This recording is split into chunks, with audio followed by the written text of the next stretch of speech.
Well, howdy, y'all. This is the part two of the end of summer recap on what I'd had accomplished this season. And we're just kind of right here is the 3/4 inch pipe here that I'm just soldering all different joints to finally get the water heater hooked up in place, the rough end. And so we can finally get some water hooked up into the house and still have the shower outside and only have one minor temporary sink hookup, but now the toilets can flush on their own, which is great. But we'll give you a little update on this. All right, so before I hook up the piping here for the hot water heater, just thought I'd show you this. So I bought this package with these two copper flex tubes and whatnot to hook up to the piping, and it came with these things.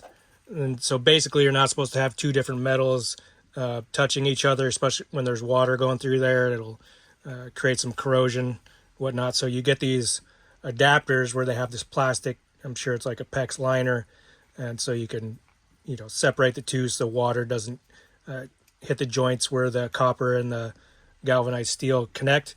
But it looks like this water heater comes with that already, so I don't need to use these.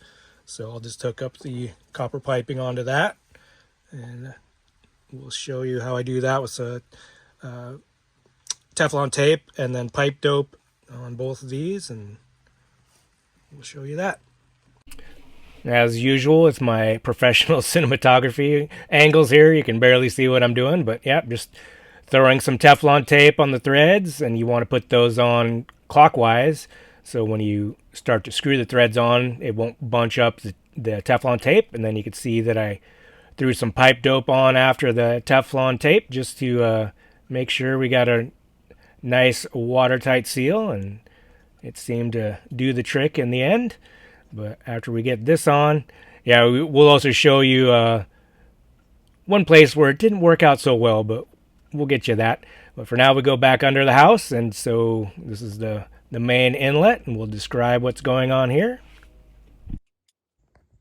All right, I'm getting closer to hooking the main water line up to the house here. You just saw me put that on there. And then here's the old piping, and it's what I used a template off of how to get the parts for this. I went with all copper and brass on this one instead of mixing copper and brass and galvanized steel. So hopefully this one's a little bit higher quality, and hopefully it'll not leak or any of that good stuff. So we just got to take the piping off it and hook it up to this bottom piece here, and then hopefully it'll work and not leak everywhere.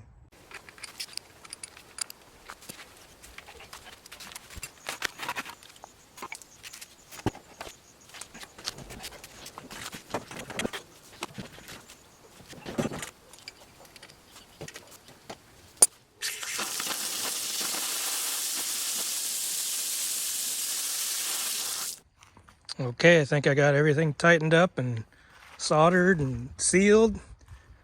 So now's the moment of truth where I turn on the water to the house and see if we have any leaks. Wish me luck here. I'm just going to turn on a little, let's see here. Oh, I can hear it. I can hear it going. Oh, I'm scared. Now I'll go check some stuff.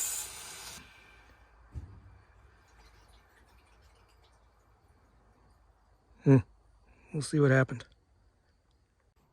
Okay, so we'll come in the house here and check, give it a preliminary check here to see if we have any leakage under the sink here.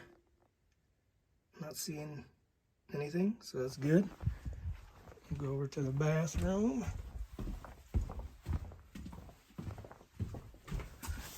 I can't tell if there's any leakage, but at least there's nothing coming out. Oops, sorry. Can't see any leakage, but nothing coming out the top there. Over here to the laundry. Doesn't look like anything. Toilet doesn't look like anything. We'll flush and see if we hear it fill it back up. All right.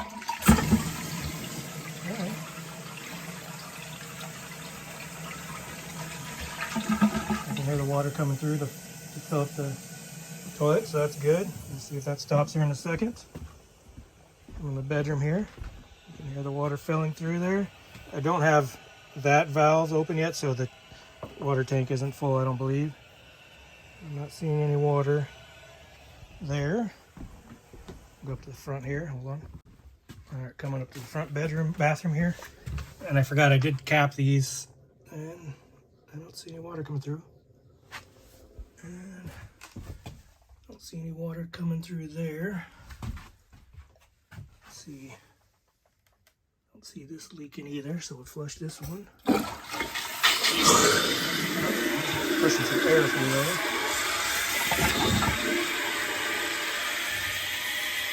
The other one stopped filling up in the back. And what we'll do here is just open these valves a little bit to get some water to come through here. So the hot water valves didn't work obviously yet because I have to turn this on. So we'll turn this on.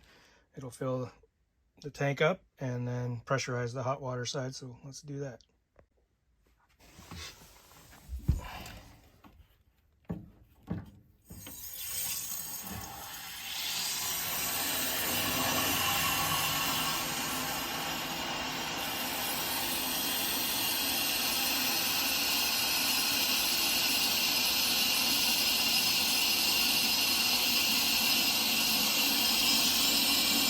Well, you can see that there's some sprinkles on my mirror here.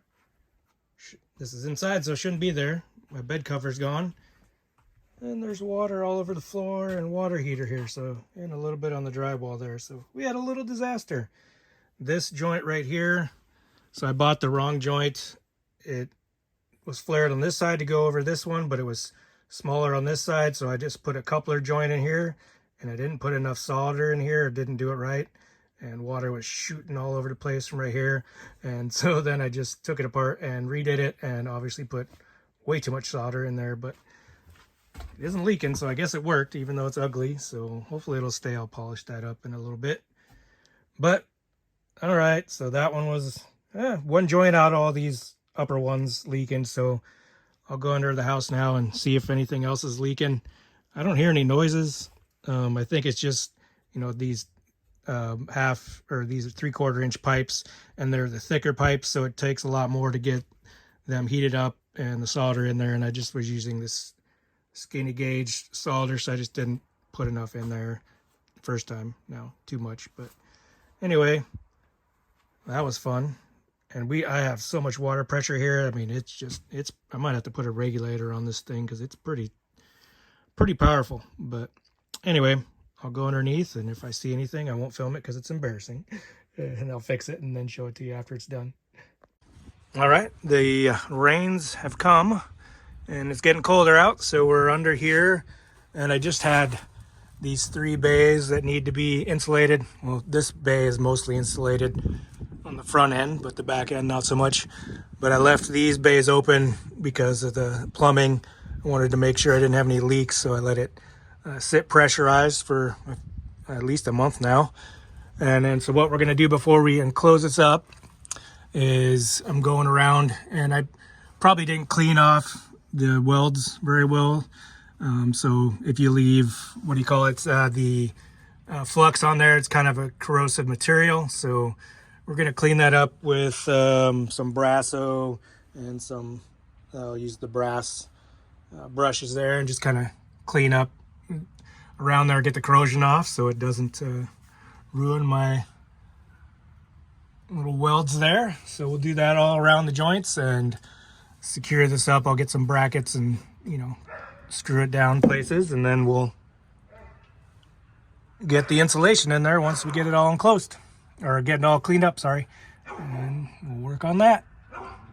And here's a spot where it's not even where a connection is, but you can see some corrosion here. Probably just left some, when handling it, got some, what do you call it, the flux on it or something else. And being that this has been open to the elements, at least underneath here, you know, just the wind and moisture, that way, humidity, started to corrode a little bit, you know, and it's just a little bit, and who knows, probably won't do anything, you know, for years on down the road, but it's a corrosion spot, and it'll slowly eat away, and maybe you'll get a pinhole leak here or something. So I'll just take care of it with some brushing and then some cleaning with some cleaner and a rag, and we'll get rid of that.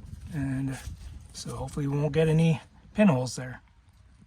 All right, there we go. Got that part cleaned up. And you can see it left some marks. At least they're not green anymore. They're more copper color. Brass or whatever this stuff is. Copper, yeah, copper. But yeah, you can just imagine if that sat there for a decade, how it would eat on through that. So hopefully that'll be good enough. Let me tell you how fun it is to smell the sewer gases coming out of there.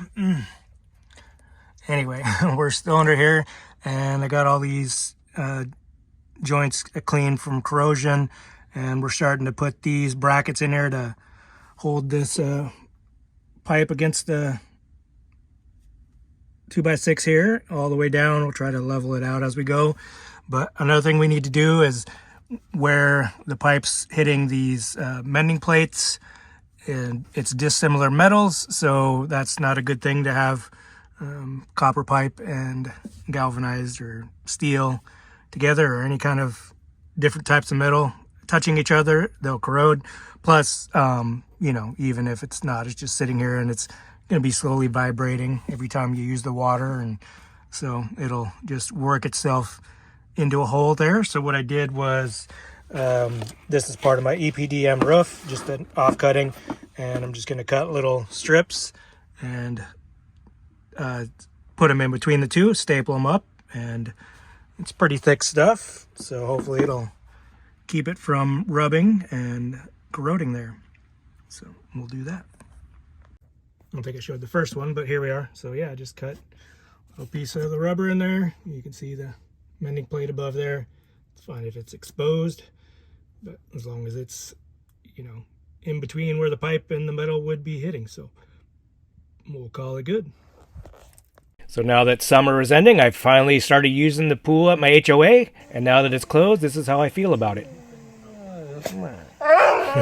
Anyway, to round up the summer here, I ended up taking the engine out of this truck because it needed some work and the parts are too expensive, so some guy down in Oregon bought it and paid me to go deliver it to him.